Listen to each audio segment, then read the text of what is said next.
hello. How are you? I did vote for Pedro. I did. Yes. I had this one question, and I've been meaning to ask it for a while. Yeah. So, I know that trying to portray PTSD is really hard. It's in acting, and especially in animation, like you can't really get the body size right, and you can't really get the voice right without it's just kind of hard to do. Mm-hmm. And I wanted to know how you got that representation through. For me, honestly, I mean, I've never been through PTSD myself, but I have had, several bouts of depression growing up, things like that. Also, both of my parents are Marines, so I grew up around servicemen and understanding and being able to take from their experiences. I remember growing up in Jersey, in my neighborhood, there was a brother from the Navy who had PTSD, and as a kid, you don't really understand it. You know what I mean? You're just like, that's crazy, Willie. And then, but then as you get older, you realize, there's such a fragility to the psyche because of triggers and things like that go on, and everybody's experience with that is different, but also how people cope all becomes very different and personal. Some people get tics, some people get become OCD, have habits of trying to create what they feel like is a safe space, but it all comes down to people trying to cope with their reality and just be okay.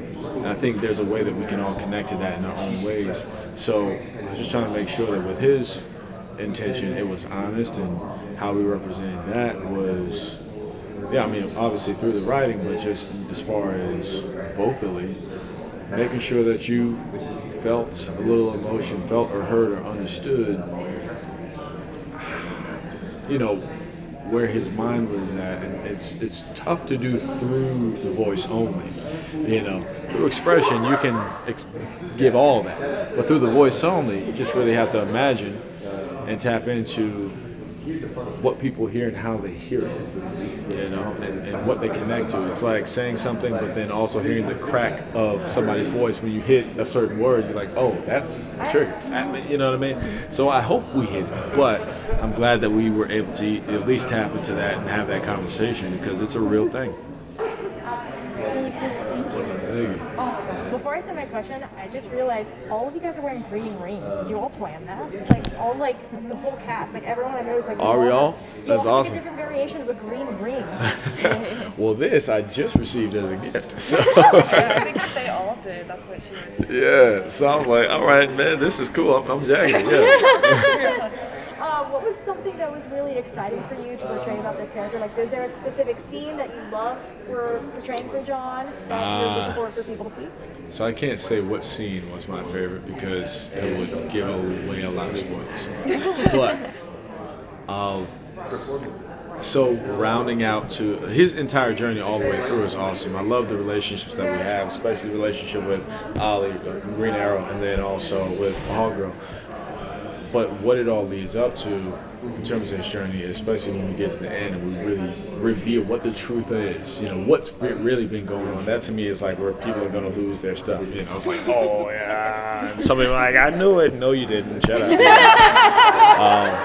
But the moment I think for me that was one of my favorite moments personally, especially when it came to trying to perform it, was just the oath. Trying to figure that out, because he has a relationship with this oath and trying to understand the value of it. And he finally gets to a place where he understands what it means to him, and that for me is very important because of what that means to the audience. You got to say that, but you got to believe that, you know what I mean? And I know growing up watching it, and especially the animated series and all that, I believed it. So I just hope that people, when they hear it, they believe it and believe in him as much as I did growing up watching. Last question. I have to ask it. How excited are you that you're going to be in Black Adam? How excited? Yes. I mean, I am pretty excited. I will say that. This has been quite a unique and fortuitous experience thus far, just because I mean, Comic-Con already just in itself is like a grand stage, right? And me growing up, I grew up with comics and graphic novels. I still got them. I'm starting to get into the Funko Pops and all that. Oh, I know. Trust me, I know. I'm also like into like sideshow, you know. And I mean, this is my world just in general. Like I co-own a company called 9B Collective with two of my brothers, Michael Wandy and Furukawa Jr.